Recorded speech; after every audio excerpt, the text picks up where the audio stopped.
Hello peoples, it's Billy, aka GatorFan315, aka soon to be the blind / visual impaired tech reviewer. I'm just basically scrolling around right now testing the camera on my Nexus 5, and I figured why not make a video kind of explaining what my intentions are and the fact that I'm trying to get my YouTube channel started back up. So here goes.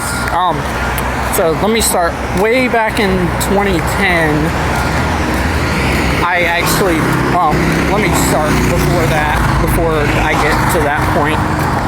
So a little bit about me. Obviously my name is Billy. I'm not sure how well this is really going to show up on video or whatever, but I'm actually legally blind. Like, my eyesight is really limited.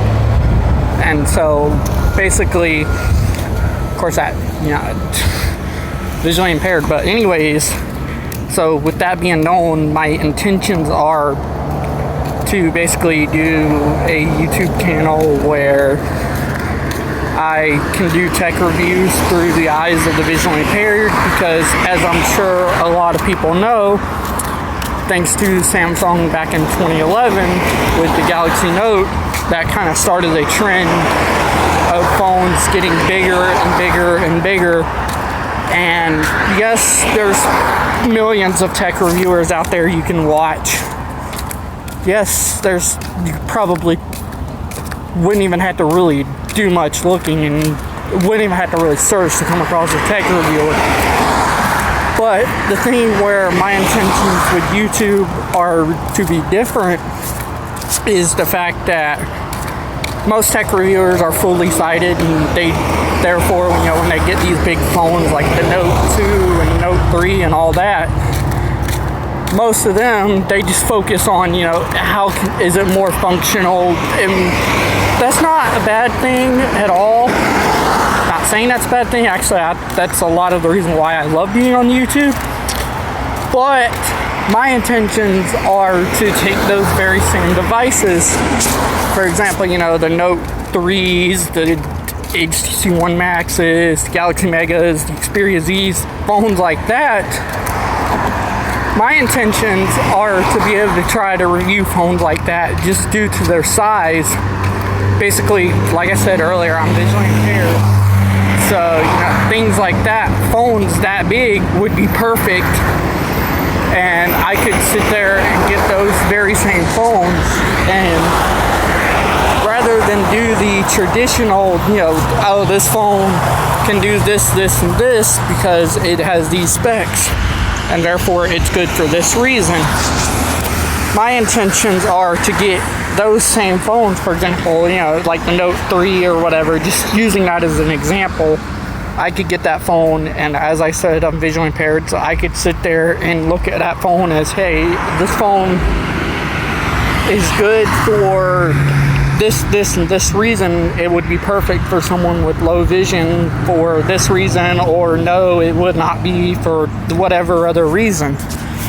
So with that being said, that's what I plan on doing as far as that.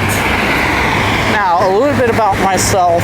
I graduated from Florida School for Deaf and Blind in 2011.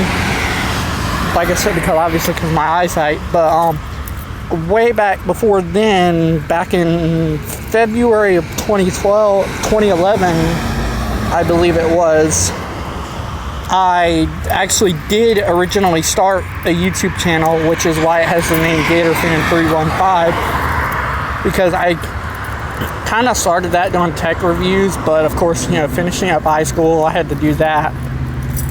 So that never really got anywhere. But that actually kind of started originally because, of all things, my very first iPod Touch ever wound up getting dropped in a cup of coffee, and that's kind of where the YouTube channel originally came from, was the fact that I had a friend that I did a drop test with, and so that pretty much is where that went. And so I'm sorry if I sound like I'm completely nervous and stuttering all over the place and sounding ridiculous, but it's been a while since I've done YouTube. So I'm trying to get back in the groove of things, and yeah, I just plan on doing tech reviews and vlogs and whatever else people end up liking, because I want to give a point of view that's not really out there on YouTube, which is tech review through the eyes of the visually impaired or blind, however you want to look at it. So that's that, and thank you for sitting through this. Hopefully you enjoy it, and any kind of constructive criticism would definitely be appreciated. So thank you. Bye.